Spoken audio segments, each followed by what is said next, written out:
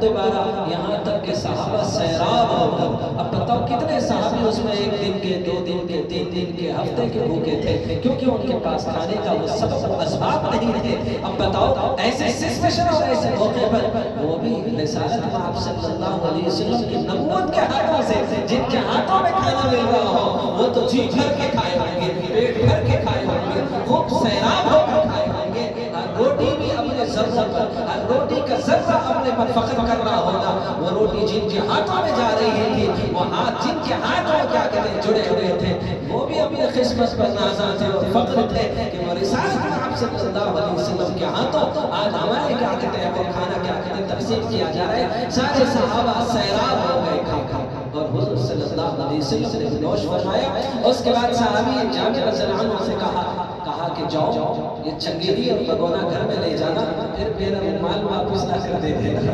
صاحب حضرت جابر رضی اللہ عنہ کہتے ہیں کہ میں جب چنگیری اور بگونا لے جا کے رکھا، جب رومال میرے ہٹایا میری چیخیں نکل گئی، جتنی روٹیاں چنگیری میں تھی اتنی تھی اور جتنے بگونے میں گوشت اتنا تھا، اتنا برابر میرا گوشت میں کمی آئی، نہ روٹی میں کمی آئی۔ اسی پر کیا کہتے ہیں عشق میں ڈوبا ہوا شاعر میں کہتا ہے آدھا کلو جو ایک بکری زباں کی، آدھا کلو جو ایک بکری زباں کی، ساتھ میں نبی کی ساری فوج کھانے آئی تھی، ساتھ میں نبی کی ساری فوج کھانے آئی تھی۔ ہوئے جابر حیران کیا آقا نے فرمان، ہوئے جابر حیران کیا آقا نے فرمان، کھانا ختم نہ ہوگا کھلائے جہاں، لا الہ کی بولی ہو الا اللہ سے گرا ہو، اللہ سے قلب جگائے گا۔ میرے خواجہ اجمیری سنجد رحمت اللہ علیہ کی نسبتوں کے ساتھ آج دامن مصطفیٰ ہمارے ہاتھوں میں آیا ہے، اور آج اس واقعے کے ذریعے سے ہمارے عشق میں، ہماری عقیدت میں اور ہماری غلامی میں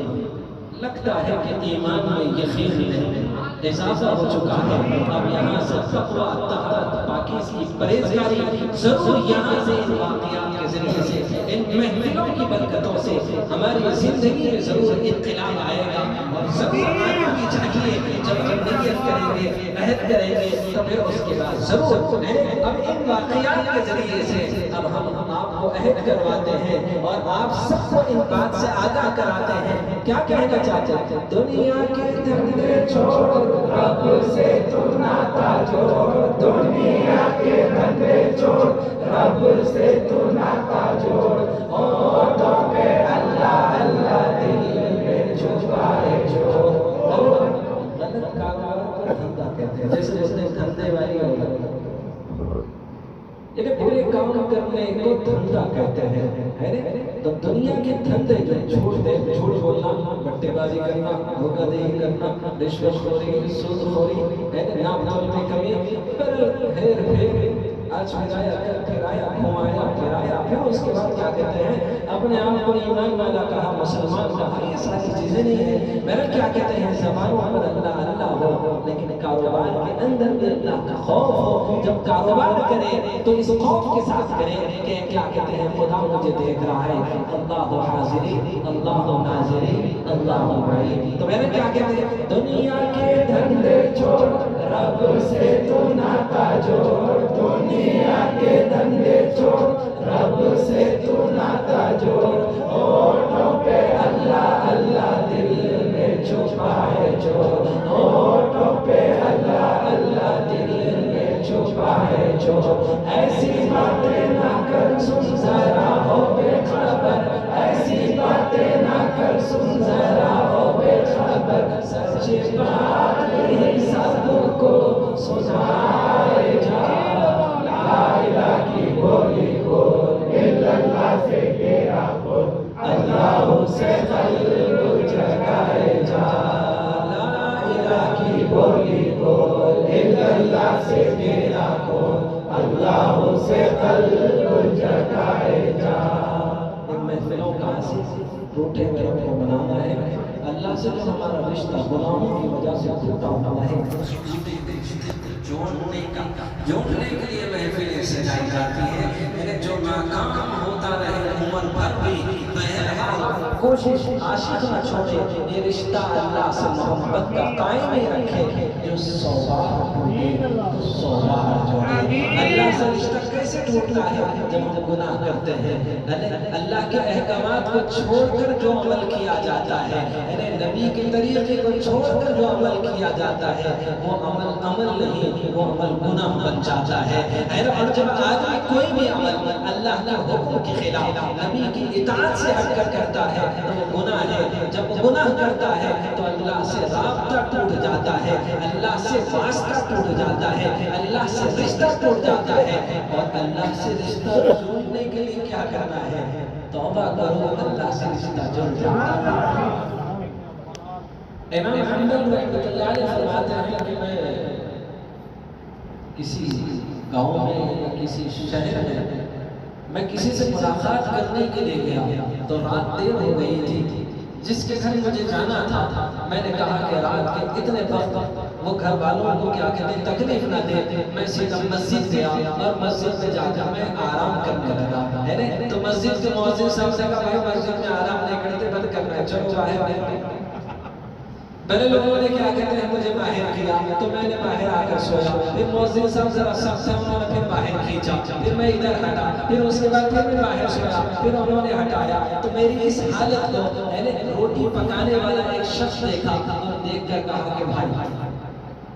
آپ پریشان کیوں ہوتے ہو؟ جس سے ملنا چاہتے ہو وہ کل ان سے ملاقات ہوگی، لیکن ایک کام کرنا، میری دکان میں سو جائیے، میں رات میں روٹیاں بناتا ہوں، صبح گاہک آ کر روٹیاں خریدتے ہیں۔ تو انہوں نے کہا چلو ٹھیک ہے، اس سے بہتر ہے، کیونکہ سردی کا موسم تھا، سردی کا موقع تھا، انہوں نے کہا اس سے بہتر کچھ ہے، یعنی کہ آگ بھی خرید ہوگی، وہاں پر تھوڑا سا بیٹھنے کا اور بیٹھنے کا موقع بھی مل جائے گا۔ اس کے دکان پر گئے، آگ بھی خرید تھی، تھوڑا سیکتے رہے اور تھوڑا سا آرام کرنے لگے۔ لیکن جب روٹی بنانے والا جب روٹی بنا رہا تھا تو جب بھی روٹی ڈالتا کہتا استغفر اللہ استغفر اللہ استغفر اللہ استغفر اللہ۔ پھر اس نے اپنی زبان پر بے ساختہ استغفر اللہ کا میں نے جب اس کی زبان سے نغمہ سنا، بار بار یہ لفظ کو سنا، تو میں نے کہا کہ یار یہ تم کیا کرتے ہو؟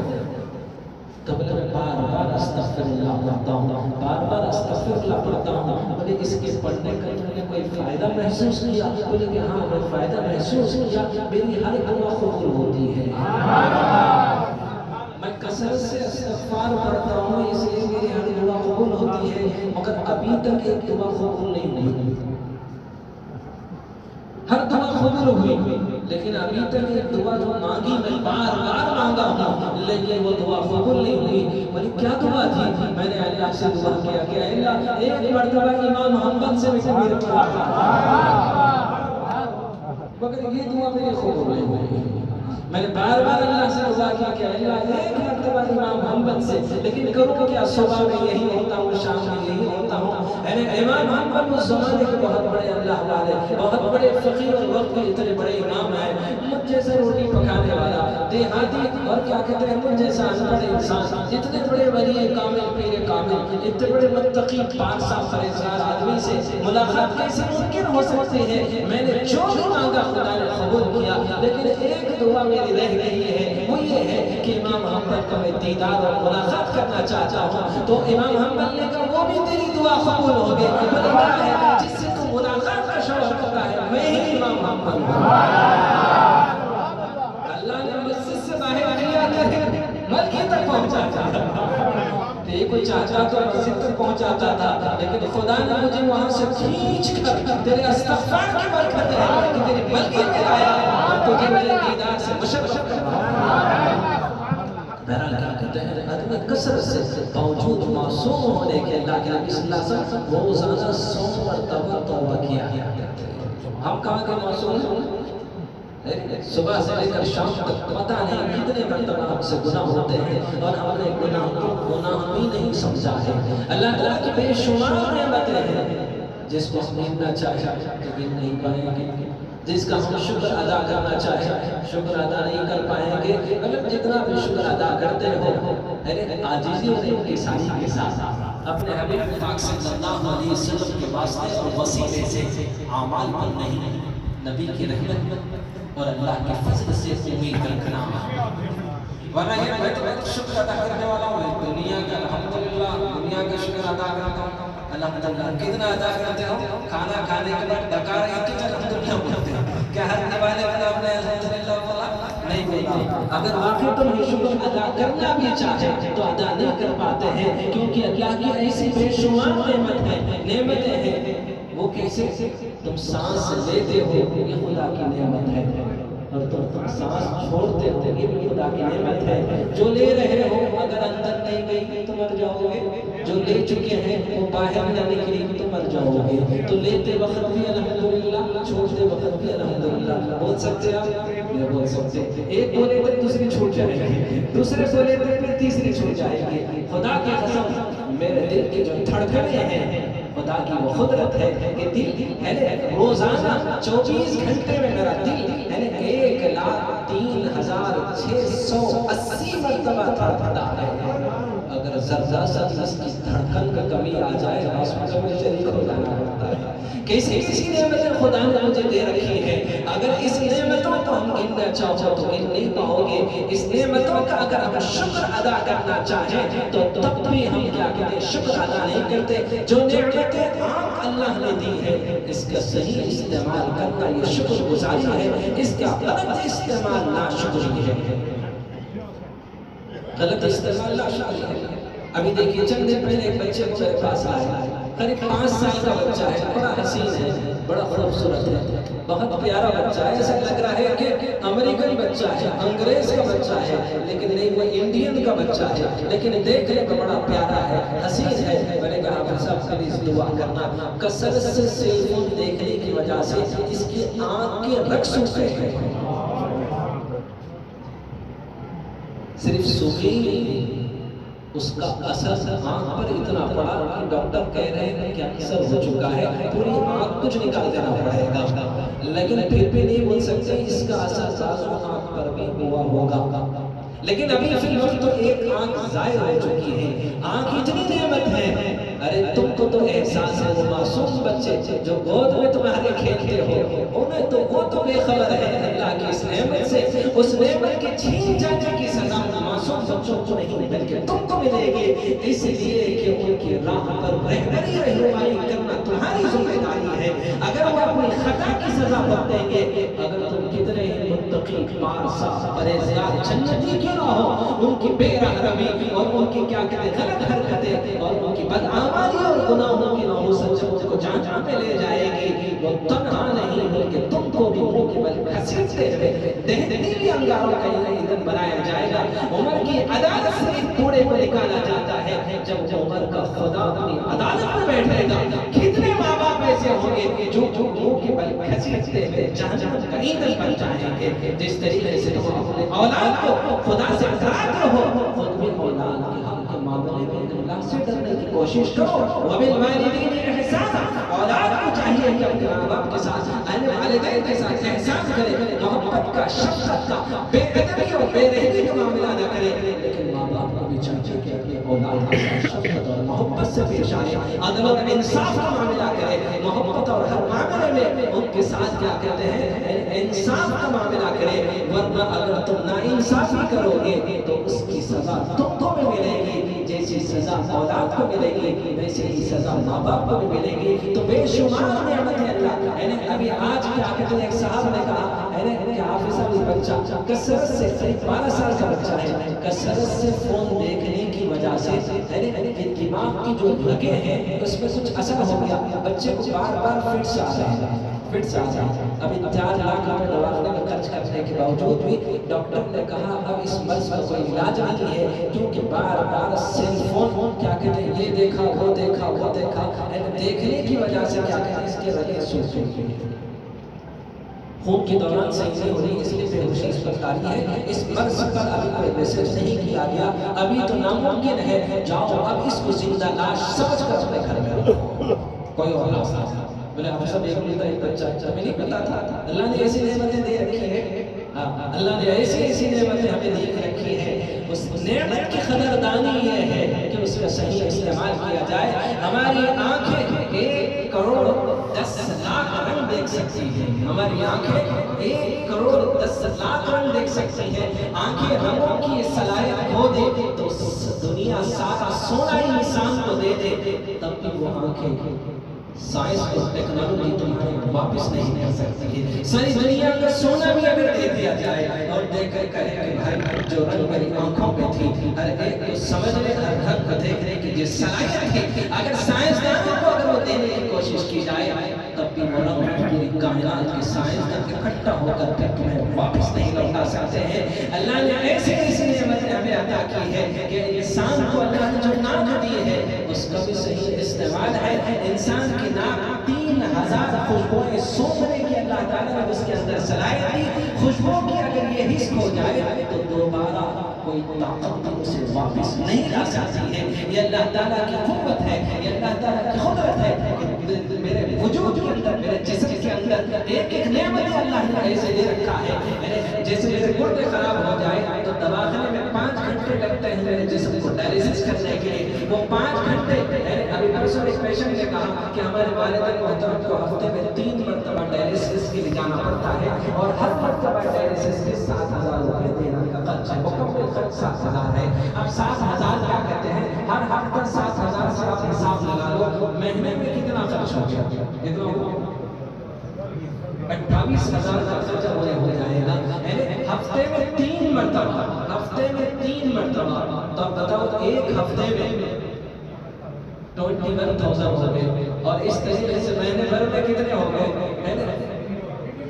84,000. اب بتائیے مہینے بھر میں اگر میڈیکل سے اگر ہمارے جسم کو ڈائلیسس کیا جائے تو 84,000 ہمیں کیا کہتے ہیں بہانہ دینا پڑے گا. قربان جاؤ اپنے اس ذات اقدس پر جو ہم سب کا خالق ہے, جو ہم سب کا رحمان ہے, ہم سب پر مہربان ہے, جو مشین ہے ہمارے جسم کو ڈائلیسس کرتی ہے 5 گھنٹے میں. خدا کے قسم جو گردہ اللہ نے ہمیں اتنے چھوٹے سے دیتا ہے 5 سیکنڈ میں, 1 منٹ میں اتنا ڈائلیسس کرتا ہے جیسے مشین 5 گھنٹے میں کرتی ہے. آپ کا میرا گردہ 1 منٹ میں پورے وجود کو, پورے جسم کو ڈائلیسس کرتا ہے. اس لیے دادا عبداللہ کو پھیلے میں اتنا بھی کھایا, یہ کھایا, وہ کھایا, یہ کھایا. ڈائلیسس کرنے والوں کو ڈاکٹر کیا بولتے ہیں لمیٹڈ کھانا, لمیٹڈ پینا, چاہے کتنی ہی پیاس نہ لگ جائے. خشک گلے کو تر کرنے کے لیے ڈاکٹر کہتے ہیں جب جب پیاس لگے 1 ڈھکن سے پانی پینا, جیسے کھانسی کی دوا پیتے ہیں. دوا پینے کے معنی وہ پانی پینے کا ڈاکٹر حکم دیتا ہے. جب تمہارے جسم کے اندر جو گردہ نامی ایک مشین ہے جب وہ خراب ہو جاتی ہے تو پھر دنیا کی بنائی ہوئی مشین ہفتے میں 3 مرتبہ تمہارے جسم کو 5 گھنٹے, 6 گھنٹے, 7 گھنٹے میں جب ڈائلیسس کرتی ہے, جتنے گھنٹے ڈائلیسس کرنے میں لگتے ہیں اتنے ہی دوبارہ گھنٹے آدمی کو اپنی اصلی حالت جانے میں نے کہا ڈائلسس کرنے کے بعد تمہارا کیا حال ہوتا ہے؟ بولے آپ سب کم سے کم 5 تا 10 گھنٹے لگتے ہیں میرے کو ایکٹیو ہونے کے لیے،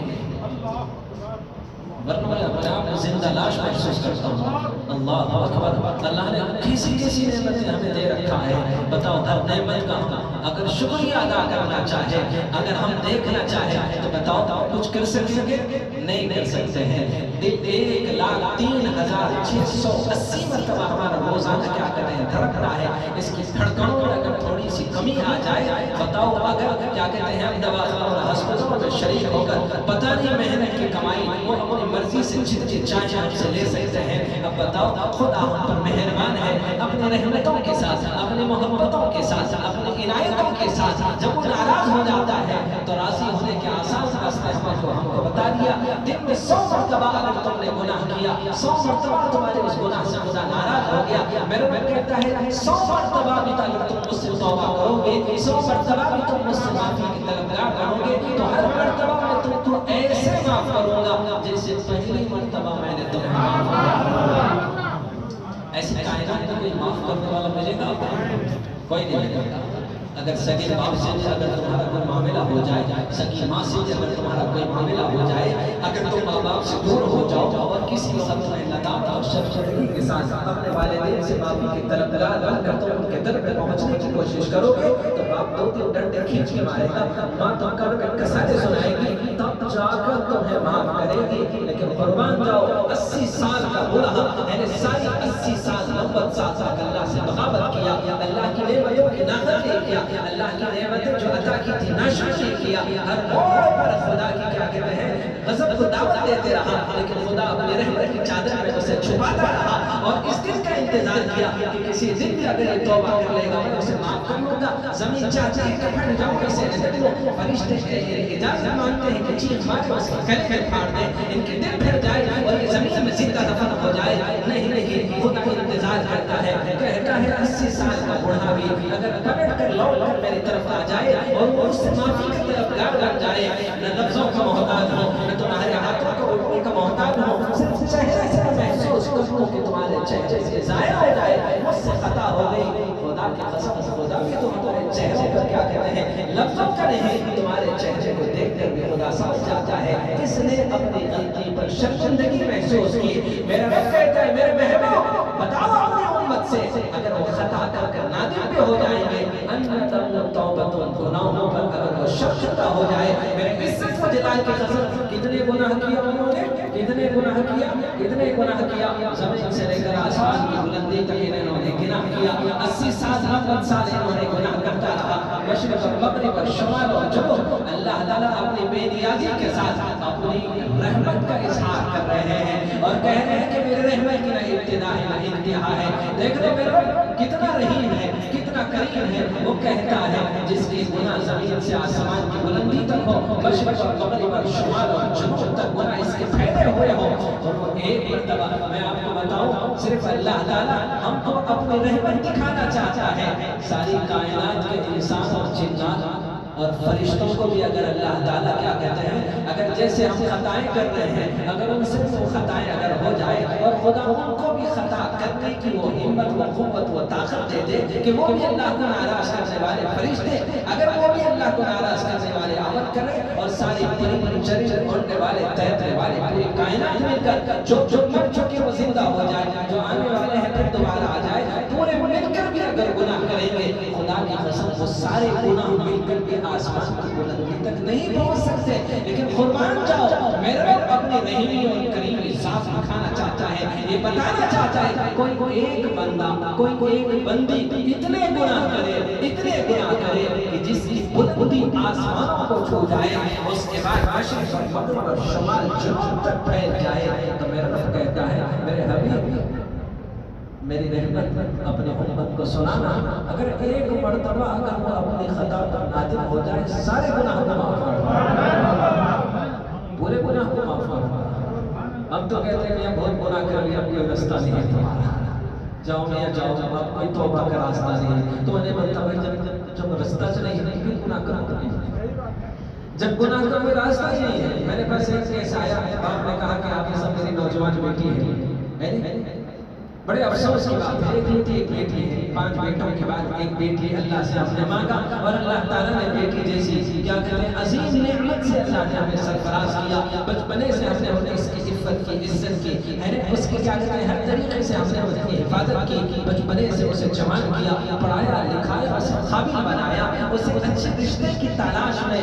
وہ انجینئر بن گئی، ہم اس کے اچھے گھرانے میں رشتہ طے کرنے کی کیا کہتے ہیں ہماری نیت ہے، کیونکہ ایک بیٹی ہے اور بہت کچھ اس کے لیے ہم نے جہیز و سامان اور اس کے لیے بہت کچھ ملکیت ہم نے اٹھا کے رکھا ہوا ہے کہ ہم اپنے اس داماد کو اپنے بیٹی کے ساتھ بہت کچھ دینے کا ارادہ رکھتے ہیں، لیکن افسوس یہ ہے کہ گھر میں بیٹھے بیٹھے بچی کہیں ڈپریشن کا شکار نہ ہو جائے تو ہم نے قریب میں کسی آفس میں اسے دل بہلنے کے لیے جاب کرنے کی اجازت دی، وہ بچی چند مہینوں سے جاب کے لیے جا رہی ہے حافظہ، لیکن اچانک اب اس کے لیے کوئی بہترین رشتہ آیا اور بچے کہتے ہیں میں شادی نہیں کروں گی، بولے کیوں؟ بولے نہیں کروں گی، اس کے بار بار انکار کرنے کے بعد ماں نے تنہائی میں اس سے پوچھا کہ بیٹی تم نے کہیں دیکھ رکھا ہے کیوں انکار کر رہے ہو؟ شادی تو تمہیں کرنا ہے، اپنا گھر بسانا ہے، تم کو اپنے گھر سے جا کر جڑنا ہے، کب تک تم اپنے ماں باپ کے گھر رہو گی؟ زمانہ تمہیں دیکھ کر کیا کہہ رہا ہے، ہم کو مجرم سمجھ رہا ہے، تم پر الزام لگا رہا ہے، یہ کیا مسئلہ ہے؟ تو تب بیٹی کہنے لگی میں جس آفس میں جاب کرتی ہوں اس آفس میں ایک میرا بوائے فرینڈ ہے جس کا نام کرشنا ہے، اس سے میں شادی کرنا چاہتا ہوں۔ میرے بیٹی کا نام عائشہ ہے، میں فرضی نام بول رہا ہوں، میرا نام فاطمہ ہے، باپ کا نام عبدالرحمن ہے، ہمارے گھر میں ایسی لڑکی کیسے پیدا ہو گئی ہے؟ اپنی ہی تباہی کا کس کے سر رکھیں؟ تو سامنے جو چہرے ہیں سبھی بولے بھالے ہیں، انسان اپنی اولاد میں لگاتے ہو، دیکھو آگے بڑھتے رہو، اس واقعات میں حق کا اور حقیقت کا کیا پتہ ملتا ہے؟ جس کو تم نے مجرم بنایا اس نے جرم نہیں کیا، تمہاری نادانی، تمہاری ناسمجھی اور دنیا کی دلدل میں پھنسے ہوئے ماں باپ کی بدعملی کی سزا آج لڑکی بھگتنے جا رہی ہے، حقیقت کچھ اور ہے اس کے پیچھے۔ بلکہ آپ کے سامنے سمجھا رہا ہوں، اپنے بیٹی کو سمجھ نہیں پا رہی، اب خاندان میں تو یہ راز نہیں بتایا جا سکتا ہے، لیکن ان کے ماموں کو یہ راز بتایا گیا ہے، اس لیے کہ کیا کہتے ہیں کچھ مسئلے کا حل نکلے۔ ان کے ماموں میں سے ایک ماموں آپ کے بہت عقیدت مند ہیں، عقیدت رکھتے ہیں، انہوں نے آپ کا راستہ بتایا، حافظ صاحب میں آپ کے پاس چلا ہوں، میں حقیقت میں میرا کلیجہ پھٹے جا رہا ہے، زمین میرے پیروں کے نیچے سے کھسک رہی ہے، بلے پوری رات میاں بیوی کے روتے ہوئے تکیے آنسوں سے تر ہو جا رہے ہیں، آخر سنائے تو یہ درد دل کس کے سامنے سنائے، آخر ہمارے یہ حال کس کو سنائے؟ آپ سب عزت ہے، سب کچھ ہے، رشتے اور ناتوں میں نہیں بلکہ شہر میں بھی اللہ تعالیٰ نے بڑے عزت کا مقام دیا ہے، اگر بچی خدا نخواستہ یہ حرکت کر دے تو پھر ذلت اور رسوائی کی زندگی نہیں بلکہ خودکشی کی نوبت ہمیں آ جائے گی، اس سے پہلے کہ ہم ایسی موت مر جائیں، مر کے بھی چین نہ پائے تو کسر جائیں گے۔ میں حافظ صاحب آپ کے سامنے اس مسئلے کا حل نکالنے آیا ہوں، اس سے پہلے کہ آپ کے پاس آؤں ابھی حافظ صاحب دو پہلے اپنے اس مسئلے کے حل کے لیے میں نے اپنے بیٹی کے پیروں پہ سر رکھ دیا۔ جو سر خالق کے سامنے جھک جائے کسی اور کے سامنے جھکنے خدا نہیں دیتا ہے، جب تمہارے سر خدا کے سامنے سے جھکنے سے ہٹ جاتا ہے خدا تب تک تمہارے سروں کو جھکاتا ہے، پھر ایسے جھکنے والوں کا ٹھکانہ جہنم بنا دیتا ہے۔ یہ سر تو صرف اپنے لیے رکھا ہے، کسی اور کے سامنے جھکنا نہیں۔ آپ ادب کے ساتھ، عزت کے ساتھ، احترام کے ساتھ تھوڑا سا ہاتھ چھوٹ لیتے ہیں صحابہ کے سامنے، لیکن جب چھپتے ہیں تو غصہ آ جاتا ہے، ہو کھپن لگتا ہے کہ تم کیا کہتے ہیں یہ عمل کرتے ہیں، خود میں جہنم کا ایندھن بن رہے ہو اور مجھے بھی اپنے ساتھ زندگی اپکار کا ایندھن بنانا چاہتا ہوں۔ نہیں چھوٹے جتنا صحابہ سے زیادہ عشق کرنے والا، اپنے پیر سے محبت کرنے والا قیامت تک بھی ایسے مریدین نہیں ملیں گے، یعنی نہ پیر ملے گا نہ ایسے مریدین ملیں گے، یعنی نہ مثل ملیں گے نہ مثال ملیں گے، نہ میرے محبوب جیسا کوئی مثل ہے نہ مثال ہے۔ میرے محبوب سے محبت کرنے والے جو اصحاب ہیں ایسے محبت کرنے والے آپ سے پہلے بھی نہیں تھے اور آپ کے بعد قیامت تک بھی ایسے محبت کرنے والے نہیں ملیں گے، لیکن اتنی محبت کرنے والوں نے بھی نبی کے قدموں پہ سر نہیں رکھا۔ ایک مرتبہ ایک صحابی نے کہا اے اللہ کے نبی صلی اللہ علیہ وسلم، پچھلی قومیں اپنے نبیوں کے مزاروں پر سجدہ کرتی ہیں، آپ کے بعد کیا اللہ کے نبی صلی اللہ علیہ وسلم جھنجھلاہٹ کا شکار، آپ غصے میں آئے اور غصے میں آ کر آپ نے کہا خبردار، پچھلی قومیں ایسے کرنے کی وجہ سے ہلاک ہوئے، تباہ ہوئے، خدا کے غضب کا، خدا کے قہر کا، خدا کے عذاب کا نشانہ بنے، خبردار ایسا کبھی نہ کرے، ایسا کبھی نہ کرے۔ اگر سجدہ جائز ہوتا تو میں روزانہ عورتوں کو حکم دیتا کہ اپنے شوہروں کے سامنے سجدہ کرے، لیکن اللہ کے علاوہ یہ سب کسی اور کے سامنے جھکنے کی اجازت نہیں ہے۔ کٹر سنی ہو، چشتی ہو، صابر ہو، آپ اپنے عقل سے، اپنے سمجھ سے، اپنے دماغ سے کوئی مسلکوں کی باتوں کو لا کر پیر پہ فتویٰ جوڑنے کی کوشش نہ کرو۔ تم بھی چلے جاؤ، تمہارا عقیدہ بھی چلے جائے، لیکن میں تو جاؤں گا، لیکن تمہاری بدعقیدگی کے ساتھ خدا کا قہر کا، خدا کے عذاب کا، خدا کی ناراضگی کا میں سامنا کرنا نہیں چاہتا ہوں۔ میں تیرا وہ طالب دین ہوں جو تیری راہ میں جو شہید ہوں، یہ ٹپٹ ٹپٹ کے کہے لہو تیرے شان جنت نبی نے جو اپنے صحابہ سے کہا وہ ہوا پہنچا تھا۔ کوئی کہتا ہے کہ اونٹ جب حضور کو سجدہ کر سکتا ہے تو ہم کیوں نہیں کرتے؟ وہ صحابہ حضور سے عبادت کا سجدہ پوچھے، ہم جو سجدہ کرتے ہیں تعظیمی سجدہ کرتے ہیں، اور وہ صحابہ سے زیادہ حضور کی تعظیم کرنے والے، میں نے کہا ایسے ملتے قیامت میں کوئی نہ ملیں گے۔ پھر وہ تعظیم جو صحابہ دل و جان سے حضور پر قربان ہونے والے تھے، پھر حضور کی عشق و محبت میں انہوں نے نبی کے قدموں پہ سر کیوں نہیں رکھا؟ اجازت مانگی، عبادت کا سجدہ نہیں تعظیمی سجدہ مانگا، کیونکہ حضور صلی اللہ علیہ وسلم سے رگ رگ میں ریشے ریشے میں ایسی توحید بھر دیا تھا ان کے اندر کہ وہ گمان میں بھی نہیں آ سکتا ہے کہ وہ اللہ کے علاوہ کسی اور کو سجدہ کرنے کی اجازت مانگے۔ انہوں نے بھی تعظیمی سجدہ مانگا تھا۔ اب ایک صاحب دیکھتے ہیں کہ آپ نے سب اونٹ سجدہ کیا تھا حضور کو، ہم کرے تو کیا ہوا؟ تو شریعت جانوروں پر لاگو نہیں ہوتی، انسان پر لاگو ہوتی۔ وہ جانور ہے بچاتا، وہ بھی ایک نبی کا معجزہ ہے۔ ایک صحابی نے آگے رہا میرا اونٹ پاگل ہو گیا ہے، میرا گزر بسر پورا اونٹ کے اوپر ہے، اب میں پاگل ہو گیا، اب اس کی خرید پہ نہیں جا سکتا، اس کے ذریعے سے اپنی روزی روٹی کماتا تھا، لیکن یہ عجیب معاملہ ہے، یعنی کریں کیا؟ آپ نے کہا کہاں ہے؟ فلاں صحابی کے باغ میں نے اس کو کیا کہتے چھوڑا ہے۔ حضور صلی اللہ علیہ وسلم صحابی کے ساتھ پہنچے، آپ نے کہا دروازہ کھولو، تو وہ ڈرنے لگے، اللہ کے نبی صلی اللہ علیہ وسلم میں دروازہ کھولوں تو وہ دوڑتے ہوئے آئے گا، میرے بیوی بچے میرے سب کچھ آپ کے اوپر قربان، لیکن وہ تو پاگل ہو گیا ہے، کہیں آپ کو کوئی خراش نہ لگ جائے، کوئی آپ کو کیا کہتے ہیں زخم نہ لگ جائے، اللہ کے نبی صلی اللہ علیہ وسلم میں نہیں کھولوں گا، میرا یہ عمل کہیں آپ کو نقصان کرنے کا سبب ذریعہ نہ بن جائے۔ حضور صلی اللہ علیہ وسلم خود اپنے ہاتھوں سے کیا کہتے ہیں دروازہ کھولتے ہیں، جیسے اندر داخل ہوتے ہیں وہ اونٹ دوڑتا ہوا آتا ہے، پھر اس کے بعد دو قدموں سے سامنے بیٹھتا ہے، پھر اس کے بعد بیٹھ کر اپنے سر کو جھکاتا ہے، اس کے آنکھوں سے آنسو نکلنے لگے۔ حضور صلی اللہ علیہ وسلم بہت دیر تک کیا کیا اس کی طرف دیکھتے رہے، پھر اس کے بعد قریب جا کر اس کے کان میں کچھ کہا، پھر صحابی سے کہا میں نے اس اونٹ کو سمجھا دیا ہے کہ مرنے تک کبھی تم سے بغاوت نہیں کرے۔ یہ نبی کا معجزہ تھا کہ اونٹ آ کر آپ کے خدموں پہ سر رکھتا گیا۔ تو آپ اونٹ ہیں انسان سے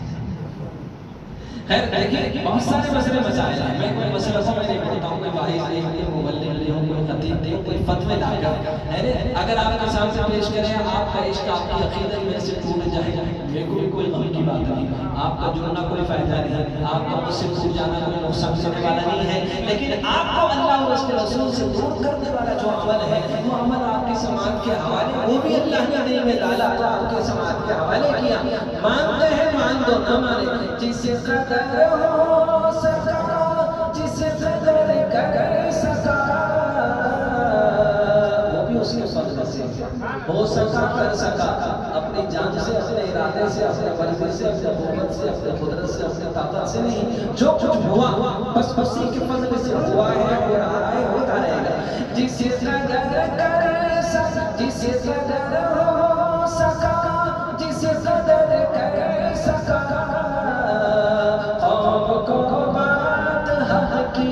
بتاتا رہا ایک حق وہ اللہ وحدہ لا شریک ہے، ایک حق میرے محبوب مصطفیٰ ہے۔ جس قدر ہو سکا جس قدر کر سکا قوم کو بات حق کی بتاتا رہا حکم یا رب سنانا کیونکہ وما ينطق عن الهوى ان هو الا وحی یوحی جو کچھ میری نبی کہتے ہیں وہ اپنی طرف سے نہیں بلکہ اللہ کی طرف سے وحی ہوتی ہے پرسوں تک حافظ صاحب بہت اچھے تھے ترسوں تک بہت اچھے تھے اچانک حافظ صاحب بگڑ گئے عقائد بگڑ گئے سوچ بگڑ گئی فکر نہ بگڑے جو بگڑے ہوئے ہیں ان کو صحیح راہ دکھانے کے لیے ایسے ذکر کرنا ہے انسان کی خدا خود زبان بن کے بول رہا ہے اب جو زبان بن کر خود بولے اب تم خدا کا انکار کرتے ہو تو ایمان کہاں تمہارا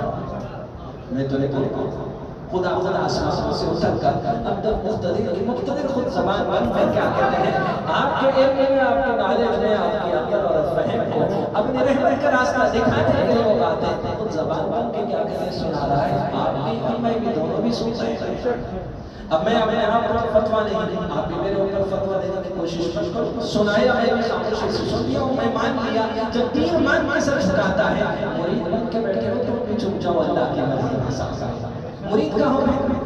سمجھ جائے کہ مگر ہاتھ جو وہ سمجھ میں آیا کوئی بھی من گڑت کہانی اپنے مرضی اور لوگوں کو اپنے سامنے جھکانے کے لیے بولنے کی کوشش نہ کروں تمہارے جھکنے سے کوئی فائدہ ہونے والا نہیں ہے ہم نقصان تمہارا ہوگا اور پھر اس کے بعد میری خاموشی مجھے بھی نقصان پہنچائے گی ہم تو ڈوبے ہیں سنم تمہیں میں لیٹ رہیں گے جارو تو اکیلے کے جاتا ہوں آپ کو بھی لے جاتا ہوں تمہاری تلاش میں رہوں گا موقع کی طاقت میں رہوں گا ایسے موقع پہ ایسا کام کر دوں گا حافظ صاحب کا میں حافظ صاحب کے ساتھ میرے ساتھ جائیں گے کیونکہ کاما جہاں پہ جانے کا بول کرا ایک آخری اس واسطے کر رہا ہوں حافظ صاحب تھوڑا خاموش ہو گئے تو حافظ صاحب کے ساتھ میں آ جاتے ہیں خدا کی قسم میرا رب ایسے اسپیشل خاموش ہونے سے بچا جاتا ہے خاموشی سے مصیبت اور بھی سنگین ہوتی ہے تڑپ اے دل تڑپنے سے ذرا تسکین ہوتی ہے ہر مسئلہ کا آدمی آ کر بیٹھتا ہے ہر عقیدے کا آدمی آ کر بیٹھتا ہے ہر جماعت کا آدمی آ کر بیٹھتا ہے حافظ صاحب کو کسی سے اختلاف نہیں ہے اور آنے والوں کو بھی حافظ صاحب سے اللہ کے فضل و کرم سے اللہ کے حبیب کے سر سے حافظ صاحب سے بھی کوئی اختلاف نہیں رکھتے ہیں اگر کوئی اختلاف رکھتا ہے تو ناسمجھی کی وجہ سے اللہ کرے کہ اللہ اس کو بھی وہ سمجھ دے کہ وہ بھی سوچنے اور سمجھنے کی کوشش کرے کہ حافظ صاحب چشتی صابری نقشبندی سہروردی پورے ہیں چاروں طرف سے اولیاء اللہ کی دعائیں ہیں اور حضور کی توجہات ہیں اور خدا خود انتخاب کر کے رحمت کی چادر میں لپیٹ کر انتخاب کر کے آپ کے لیے کیا کہتے ہیں یعنی اللہ نے بٹھایا ہے تو سب اللہ کی مرضیات ہیں تو کہنے کا مطلب ہے کہ اللہ کے علاوہ کسی اور کے سامنے سر نہ جھکیں گے اگر اجازت ہوتی تو اللہ کے نبی صلی اللہ علیہ وسلم فرمائے میں عورتوں کو اجازت دیتا کہ روزانہ جا کر اپنے شوہروں کو صبح شام سجدہ کرے لیکن سجدہ کرنے کی اجازت نہیں ہے اللہ کے علاوہ یہ سب سے اللہ وحدہ لا شریک له کے ساتھ کسی اور کے ساتھ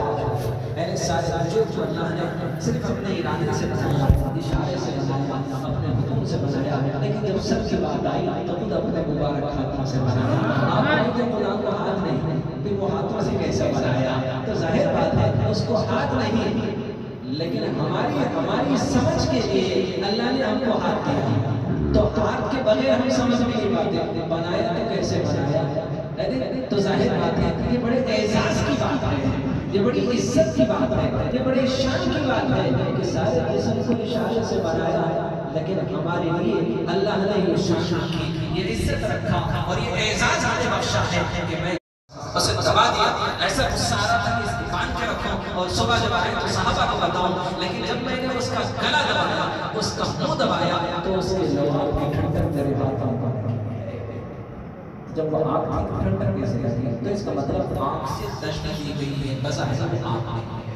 تو جیسے انسان کو جنت میں ڈالا جائے گا جنات کو جنت میں ڈالا جائے گا انسان کو بھی بدعمالی کی سزا جہاں جہاں پہ ڈال دی جائے گی تو جنات کو بھی ان کی بدعمالی اور اللہ کی نافرمانی اور نبی کی نافرمانی کے راستے پر چلنے کی ان کو بھی تحقیق میں انگاروں کی برابر سزا دی جائے گی وَمَا خَلَقْتَ الْجِنَّ وَالْإِنسَ إِلَّا لِيَعْبُدُونِ میں نے جنات اور انسان کو صرف اپنی عبادت کے لیے پیدا کیا انہیں چھوڑ کر جتنے مخلوق ہیں کل قیامت کے دن سب مٹی بنا دیا جائے گا